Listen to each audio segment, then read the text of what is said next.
Salam, nous allons entamer la modélisation d'un nouveau projet. Il s'agit d'un projet R+6 plus sous-sol, dont le sous-sol est utilisé sous forme de garage pour les véhicules, alors que le rez-de-chaussée et les étages courants sont destinés à usage d'habitation. Donc nous avons les différentes données du plan d'architecture. Pour commencer la modélisation sur le logiciel ETAPS, donc nous allons tout d'abord commencer par changer ou bien définir l'unité. Donc nous allons utiliser le kilonewton pour les forces et le mètre pour les distances. Ensuite, vous allez sur File, New Model. Sur les trois options, vous choisissez soit une base de données par défaut ou bien créer toute une nouvelle base de données. Donc dans mon cas, je préfère utiliser une base de données par défaut afin de sauvegarder les éléments qui sont donnés par défaut sur le logiciel ETAPS.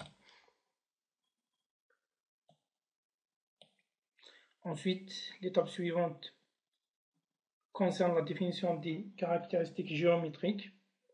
Donc vous avez le nombre de lignes de construction suivant X et le nombre de lignes suivant Y. Donc d'après le plan, nous aurons 5 lignes de construction suivant X et 5 lignes de construction aussi suivant Y. Donc nous allons mentionner le nombre de lignes de construction.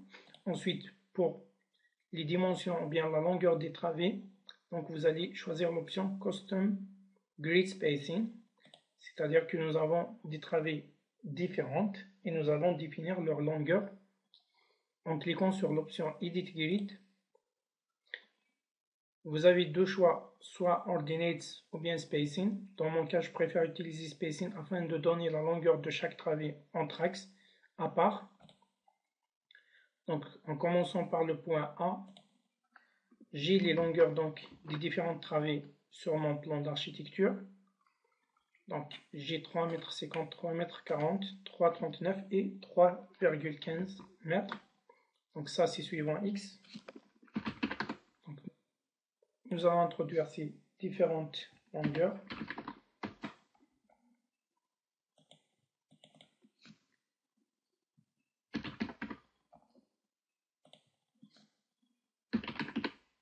Ensuite, suivant Y, nous avons des travées en partant du bas vers le haut, c'est-à-dire suivant l'axe Y dans le sens positif, donc 3,90, 3,64 m et 3,75.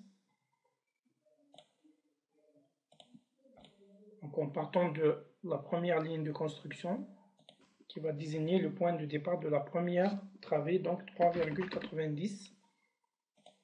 Ensuite, la deuxième, c'est 3,60. Ensuite, 4 mètres. Et pour la dernière travée, c'est 3,75 mètres. Une fois que vous avez introduit toutes les longueurs des travées, vous cliquez sur OK.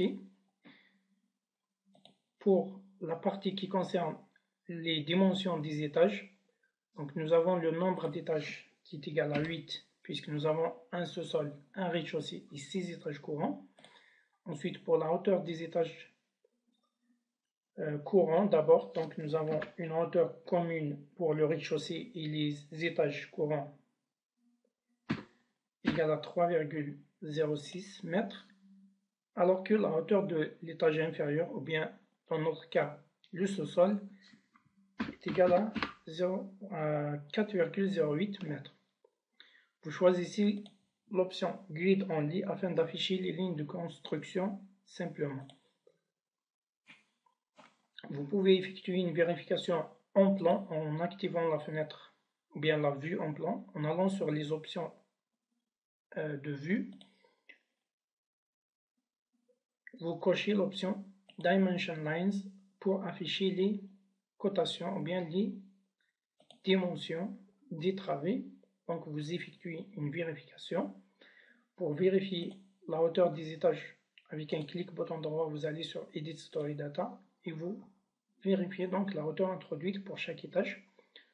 nous profitons, puisque nous sommes sur la définition des étages, ou bien les données des étages, à renommer les étages, donc, tels que je les ai sur mon plan, donc sous-sol, rez-de-chaussée.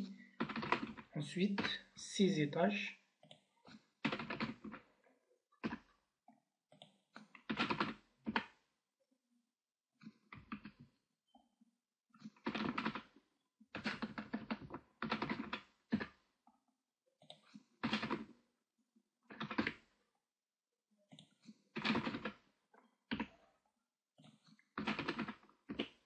Voilà, vous cliquez sur OK pour valider la modification. Maintenant que nous avons donc les caractéristiques géométriques pour les lignes de construction, nous pouvons effectuer un premier enregistrement de notre travail, donc en cliquant sur File, Save, ou bien sur le bouton raccourci. Donc vous donnez un nom à votre modèle en l'insérant dans un dossier à part.